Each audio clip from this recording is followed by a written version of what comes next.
Chapter 31. After 5 months of play, Pinocchio wakes up one fine morning and finds a great surprise awaiting him. Finally, the wagon arrived. It made no noise, for its wheels were bound with straw and rags. It was drawn by 12 pair of donkeys, all of the same size, but all of a different color. Some were gray, others white, and still others a mixture of brown and black. Here and there were a few with large yellow and blue stripes. The strangest thing of all was that those 24 donkeys, instead of being iron-shod like any other beast of burden, had on their feet lace shoes made of leather, just like the ones boys wear. And the driver of the wagon? Imagine to yourselves a little fat man, much wider than he was long, round and shiny as a ball of butter, with a face beaming like an apple, a little mouth that always smiled, and a voice small and wheedling like that of a cat begging for food. No sooner did any boy see him than he fell in love with him, and nothing satisfied him but to be allowed to ride in his wagon to that lovely place called the Land of Toys. In fact, the wagon was so closely packed with boys of all ages that it looked like a box of sardines. They were uncomfortable, and they were piled one on top of the other. They could hardly breathe, yet not one word of complaint was heard. The thought that in a few hours they would reach a country where there were no schools, no books, no teachers, made these boys so happy that they felt neither hunger, nor thirst, nor sleep, nor discomfort. No sooner had the wagon stopped than the little fat man turned to Lampwick. With bows and smiles, he asked in a wheedling tone, "Tell me, my fine boy, do you also want to come to my wonderful country?" "Indeed I do." "But I warn you, my little dear, there's no more room in the wagon. It is full." "Never mind," answered Lampwick. "If there's no room inside, I can sit on the top of the coach." And with one leap, he perched himself there. "What about you, my love?" asked the little man, turning politely to Pinocchio. "What are you going to do? Will you come with us, or do you stay here?" "I stay here," answered Pinocchio. "I want to return home, as I prefer to study and to succeed in life." "May that bring you luck." "Pinocchio," Lampwick called out, "listen to me. Come with us and we'll always be happy." "No, no, no." "Come with us and we'll always be happy," cried 4 other voices from the wagon.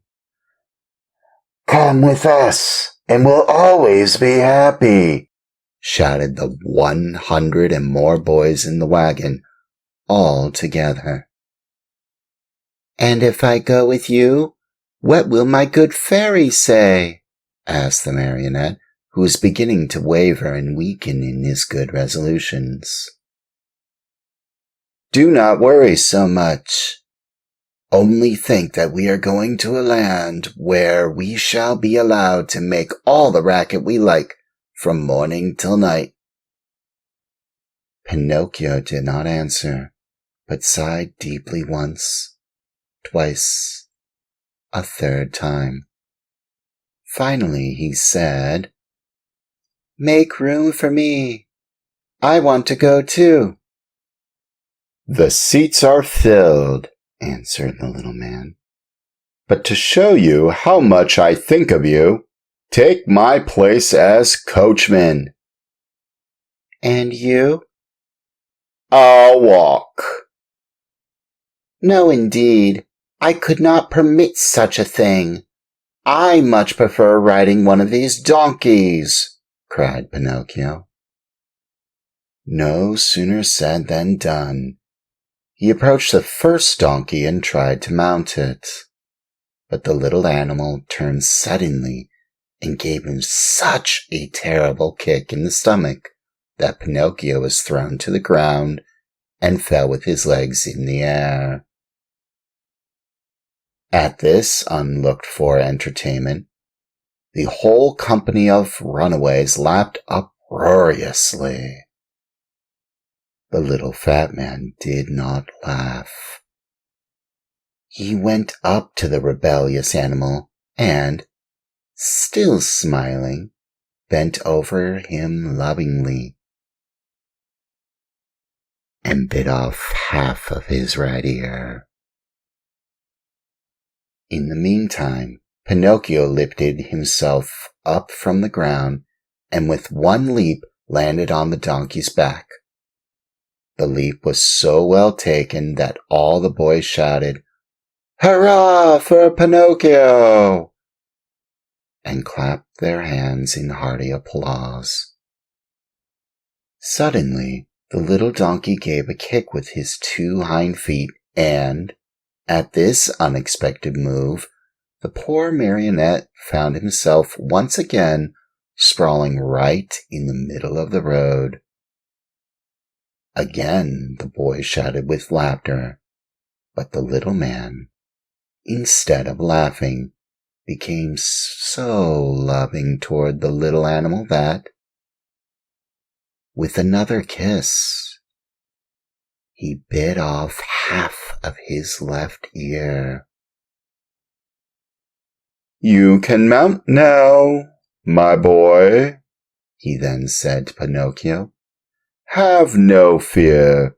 That donkey was worried about something, but I have spoken to him, and now he seems quiet and reasonable." Pinocchio mounted, and the wagon started on its way. While the donkeys galloped along the stony road, the marionette fancied he heard a very quiet voice whispering to him, "Poor silly, you have done as you wished, but you are going to be a sorry boy before very long." Pinocchio, greatly frightened, looked about him to see whence the words had come, but saw no one. The donkeys galloped, the wagon rolled on smoothly, the boys slept. Lamp wick snored like a dormouse, and the little fat driver sang sleepily between his teeth. After a mile or so, Pinocchio again heard the same voice whispering, "Remember, little simpleton, boys who stop studying and turn their backs upon books and schools and teachers in order to give all their time to nonsense and pleasure, sooner or later come to grief. Oh, how well I know this! How well I can prove it to you!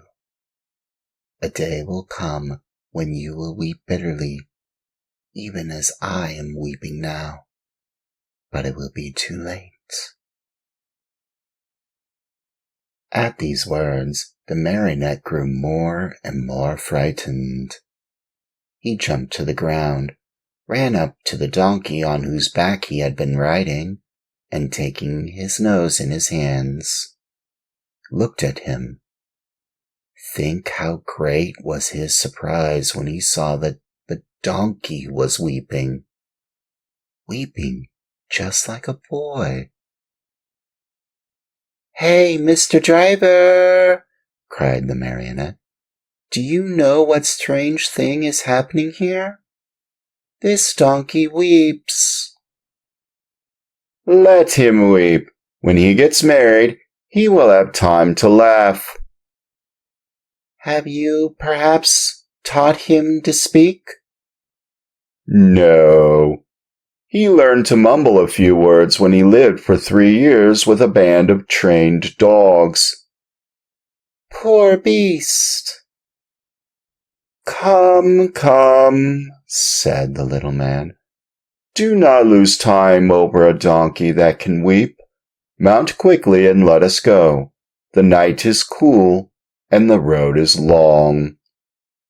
Pinocchio obeyed without another word. The wagon started again. Toward dawn the next morning, they finally reached that much-longed-for country, the land of toys. This great land was entirely different from any other place in the world. Its population, large though it was composed wholly of boys. The oldest were about 14 years of age, the youngest 8. In the street there was such a racket, such shouting, such blowing of trumpets, that it was deafening. Everywhere groups of boys were gathered together. Some played at marbles, at hopscotch, at ball. Others rode on bicycles or on wooden horses. Some played at blind man's bluff, others at tag. Here a group played circus. There another sang and recited. A few turned somersaults. Others walked on their hands with their feet in the air. Generals in full uniform leading regiments of cardboard soldiers passed by. Laughter, shrieks, howls, catcalls, hand-clapping followed this parade. One boy made a noise like a hen, another like a rooster, and a third imitated a lion in its den. Altogether, they created such a pandemonium that it would have been necessary for you to put cotton in your ears. The squares were filled with small wooden theaters, overflowing with boys from morning till night. And on the walls of the houses, written with charcoal, were words like these: "Hurrah for the land of toys! Down with arithmetic! No more school!" As soon as they had set foot in that land, Pinocchio, Lampwick, and all the other boys who had traveled with them started out on a tour of investigation. They wandered everywhere. They looked into every nook and corner, house and theater. They became everybody's friend. Who could be happier than they? What with entertainments and parties, the hours, the days, the weeks passed like lightning. "Oh, what a beautiful life this is," said Pinocchio each time that, by chance, he met his friend Lampwick. "Was I right or wrong?" answered Lampwick. "And to think you did not want to come. To think that even yesterday the idea came into your head to return home to see your fairy and to start studying again. If today you are free from pencils and books and schools, you owe it to me, to my advice, to my care. Do you admit it? Only true friends count after all. It's true, Lampwick, it's true. If today I am a really happy boy, it is all because of you. And to think that the teacher, when speaking of you, used to say, "Do not go with that Lampwick. He's a bad companion, and some day he will lead you astray." Poor teacher, answered the other, nodding his head. Indeed, I know how much he disliked me, and how he enjoyed speaking ill of me. But I am of generous nature, and I'll gladly forgive him. Great soul, said Pinocchio, fondly embracing his friend. 5 months passed, and the boys continued playing and enjoying themselves from morn till night, without ever seeing a book, or a desk, or a school. But, my children, there came a morning when Pinocchio awoke and found a great surprise awaiting him, a surprise which made him feel very unhappy, as you shall see.